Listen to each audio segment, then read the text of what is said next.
Ky flamur që po e dorëzojmë sot nuk është thjesht një simbol. Është përgjithësi, është krenari, është besim. Në Taranto, Kosova do të jetë më e madhe se kur më parë në lojrat gazetare. Do të jemi 163 sportistë, 87 meshkuj, 76 femna, të cilët do të garojnë në 21 sporte.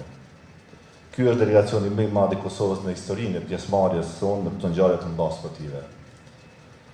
Por ka një tjetër shifër që meriton të theksohet këtu, sepse për herë të parë Kosova të paraqitet me 4 sporte ekipore: futboll, volejboll, handball dhe basketball 3x3.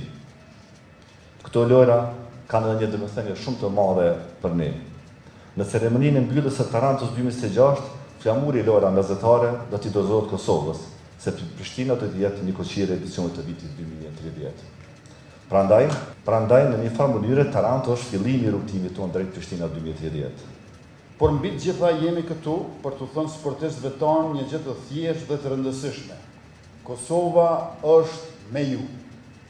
Pas secilës medale, cilës çdo fitore dhe çdo flamurit Kosovës që është ngritur në arenat ndërkombëtare, qëndrojnë vite pune, sakrifice, disipline dhe besimi.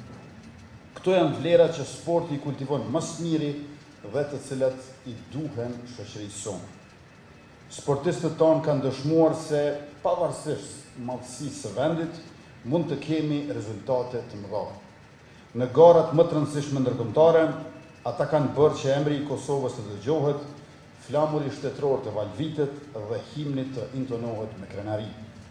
Sot një brez i ri sportistësh po përgatitet ta shkruaj kapitullin e radhës, një mundësi tjetër që Kosova të paraqitet e të përfaqësohet përmes talentit, angazhimit dhe suksesit të rinisë së saj.